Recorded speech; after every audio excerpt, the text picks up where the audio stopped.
Praise the lord. మన ప్రభువైన యేసుక్రీస్తు అతి శ్రేష్టమైన నామములో క్రిస్మస్ యొక్క శుభాభివందనాలు.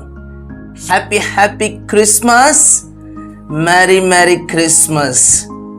నా ప్రియమైన సహోదరులారా, మీ అందరికీ ఈ క్రిస్మస్లో ఉన్న ఆనందాన్ని, ఆశీర్వాదాలు, సమాధానాన్ని మీరందరూ అనుభవించాలని నేను మనసారా కోరుకుంటున్నాను. ఈరోజు కొన్ని మాటలు, అమూల్యమైన మాటలు, అవి చాలా మీ జీవితాలకు ఉపయోగపడతాయని నేను ఆశపడుతున్నాను. పరిశుద్ధాత్మ దేవుడు నన్ను ప్రేరేపించే మాటలు ఈరోజు మీతో నేను పంచుకోబోతున్నాను. లూకా సువార్త 1వ అధ్యాయము 79వ వచనం, ఆఖరి వచనం నేను చదువుతాను, మీరు వింటారా? చీకటిలోను మరణ ఛాయలోను కూర్చుండు వారికి వెలుగునిచ్చుటకై ఆ మహావాత్సల్యను బట్టి పైనుండి మనకు అరుణోదయ దర్శనము మనకు అనుగ్రహించెను. అరుణోదయ దర్శనం అంటే, ఈ అరుణోదయ దర్శనం అంటే లోకమంతా చీకటి కమ్మిపోయింది. రాత్రి మనిషికి భయం, రాత్రి మనిషికి ఒక అలజడి. ఎర్లీ మార్నింగ్ సూర్యుడు రాగానే, ఆ అరుణోదయ దర్శనం రాగానే ప్రాణం తెప్పరిల్లుతుంది, ప్రాణం ఉల్లసిస్తుంది. హా అని ఏదో ఒక ఫీలింగ్, ఒక వైబ్రేషన్ మనకు కలుగుతుంది. యేసు క్రీస్తు ఈ మనకు అరుణోదయ దర్శనం అనుగ్రహించాడు. ఈ క్రిస్మస్ యొక్క ఆంతర్యం ఏంటో తెలుసా? చీకటిలో ఉన్న నీవు, మరణ ఛాయల్లో ఉన్న నీవు, నలిగిన నీ బ్రతుకులో, అరణ్యమైన నీ జీవితంలో, చీకటి అనుభవాలు కలిగిన నీ జీవితంలో అరుణోదయ దర్శనం. ప్రభుకి మహిమ కలుగునుగాక. చూడండి, మలాకి గ్రంథము 4వ అధ్యాయంలో ఉంటుంది కదా, నీతి సూర్యుడు యెహోవా యందు భయభక్తులు కలిగిన వారందరికీ నీతి సూర్యుడు ఉదయించెను. ఎవరికి అంటే అరుణోదయ దర్శనమే. ఎవరికి అరుణోదయ దర్శనం కలుగుతుంది అంటే దేవుని యందు భయభక్తులు కలిగిన వారికి. నా ప్రియ సహోదరులారా, క్రిస్మస్ అంటే నేను ప్రతి వీడియోలో చెప్పాను, పోయిన ఏడు కూడా చెప్పాను. ఏమని? క్రిస్మస్ అంటే పలహారాలు కాదు, క్రిస్మస్ అంటే కొత్త బట్టలు కాదు, నీ చీకటి అరుణోదయ దర్శనం కావాలి.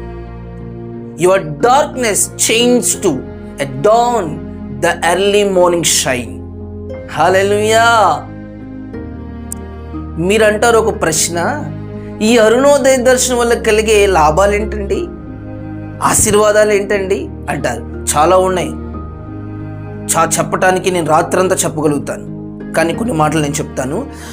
యెషయా గ్రంథం 8:20 వచనం చదివితే, ధర్మశాస్త్రమును ప్రమాణ వాక్యమును విచారించి ఈ వాక్యం ప్రకారము వారు బోధించిన వారికి అరుణోదయము కలుగదు. ఇది నెగిటివ్. ఎవరికి అరుణోదయ దర్శనం కలుగదంటే వాక్యానుసారంగా జీవించిన వారికి. క్రిస్మస్ రోజు కూడా తాగకూడదండి అంటారు, క్రిస్మస్ రోజు కూడా సినిమాకి వెళ్ళొద్దండి అని ప్రశ్నలు వేసేవారు లేరంటారా ఆ ప్రబుధులు? అబ్బో, చాలా మంది ఉంటారు. నా సహోదరుడా, నా సహోదరి, వాక్యానుసారంగా నీవు జీవించకుండా నీ జీవితాన్ని ఎన్ని క్రిస్మస్లు చేసినా, చర్చికి వెళ్ళినా, బైబిల్ పట్టినా, నీ జీవితంలో చీకటి పోదు కదా. అరుణోదయం ఏనాడు కలగదు. ఎవరికి అరుణోదయ దర్శనం? యెహోవా యందు భయభక్తులు కలిగిన వారికి, పాపయందు విసర్జించి దేవుని యందు నీతిగా, పరిశుద్ధతకు వాళ్ళు పెద్దపీట వేసిన వారికి అరుణోదయ దర్శనం. అది నీకు అరుణోదయ దర్శనం నిన్ను ఉల్లసింప చేస్తుంది. నీ మరణ ఛాయల నుండి, నీ దరిద్రతల నుండి, నీ శాపముల నుండి విడిపింప చేస్తుంది. యాకోబు చరిత్ర ఒకసారి గమనిద్దామా? యాకోబు చరిత్ర, తన జీవితం మన నిర్గమాకాండము 28వ అధ్యాయంలో మనం చూస్తే, ఆయన జీవితము చీకటితో ప్రారంభించబడింది. ఎప్పుడైతే దేవునితో పెనుగులాడాడో, దేవునితో తన అతిక్రమాలను ఒప్పుకున్నాడో, దేవుడు అతనికి అరుణోదయ దర్శనం అనుగ్రహించాడు. ప్రియ సహోదరులారా, తన జీవితము ఎప్పటి నుండి మోసము చేసినప్పటి నుండి, పాపము అతని జీవితంలో వచ్చినప్పటి నుండి కూడా అతనిలో రాత్రి రాత్రి రాత్రి అంటే చీకటి అనుభవాలే కనిపించాయి. నీ పేరేంటయ్యా అంటే, నా పేరు యాకోబు. నా ప్రియ సహోదరు, నీ చరిత్ర ఏంటి? ఈరోజు నీ జీవిత శైలి ఏంటి? ఆలోచించి ఈరోజు క్రిస్మస్ రోజున నువ్వు ఒక నిర్ణయం తీసుకోవాలి సహోదరుడా, సహోదరి. ఒక చిన్నవాడిగా చేతులు జోడించి మీతో చెప్తున్నాను, అరుణోదయ దర్శనం నీ కొరకు వేచి ఉంది. ఆ అరుణోదయం నీ కొరకు కాచుకుని ఉంది. ఎప్పుడు నీవు దేవునికి లోబడతావో, యెహోవా యందు భయభక్తులు కలిగి ఉంటావు, ఆ అరుణోదయ దర్శనం ఒక తార, ఒక తార, ఒక స్టార్. హల్లెలూయా. లూకా సువార్త 1:69-70 కింద వచనాలు చదివితే, ఆయన తన ప్రజలకు దర్శనమిచ్చి వారికి విమోచన కలుగ చేసెను. ఈ క్రిస్మస్ మొదటి మాట విమోచన, విడుదల, డెలివరెన్స్. ఈరోజు పాపము నుండి, శాపము నుండి, దరిద్రత నుండి, చీకటి నుండి ఒక విమోచన. ఈరోజు నీ జీవితంలో విమోచన కావాలా? విడుదల కావాలా? ఏ విషయాలు నువ్వు బంధించబడ్డావు, ఏ విషయాలు నువ్వు సతమతమడుతున్నావు, ఏ విషయాలు నీ జీవితము అల్లకొల్లలుగా, కన్నీరుకు ఎండిన భూమిగా నీ జీవితం మార్చబడింది. దేవుడు అరుణోదయ దర్శనం ఇవ్వబోతున్నాడు. నిర్గమాకాండం 13:19 ఆయన సమాధానం, ఆ చిన్న వచనంలో ఉంటుంది, మీ పాదములకు సమాధాన మార్గములు, మన పాదములను సమాధాన మార్గములోకి నడుపునట్లు అరుణోదయ దర్శనం. రెండో మాట సమాధానం.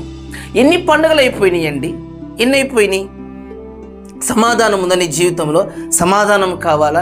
విమోచన కావాలా? పాపం ఉంటే సమాధానం ఉండదు, దరిద్రత ఉంటే సమాధానం ఉండదు. పాపము లేని జీవితము, అది దైవిక సమాధానం నీలో చొచ్చుకొస్తుంది, నీలో ఆవహిస్తుంది, నీలో ప్రవేశిస్తుంది. నేను సమాధానవంతుడు, నువ్వు చేసేది ప్రతిది ఆశీర్వాదం. ఎందుకంటే ఆయన సమాధానకర్త. ఆయన సమాధానం అనుగ్రహించుటకి ఈ లోకానికి వచ్చాడు, విమోచన అనుగ్రహించుటకి ఈ లోకానికి వచ్చాడు. ఆయన మర్చిపోదామా? మరియాను ఆయన భర్త మర్చిపోయాడు. యేసుప్రభు ఎక్కడున్నాడో తెలియలేదు. యేసుప్రభుని మర్చిపోయి పండగ చేద్దామా? యేసుప్రభుని విడిచి పండగ చేద్దామా?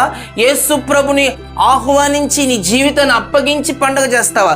తీర్మానం తీసుకుని ప్రభు కొరకు నీ జీవితాన్ని సమర్పించి ఆయన రాకడ కొరకు సిద్ధపడాలని నేను కోరుకుంటున్నాను. ప్రభు మిమ్మల్ని ఆశీర్వదించునుగాక.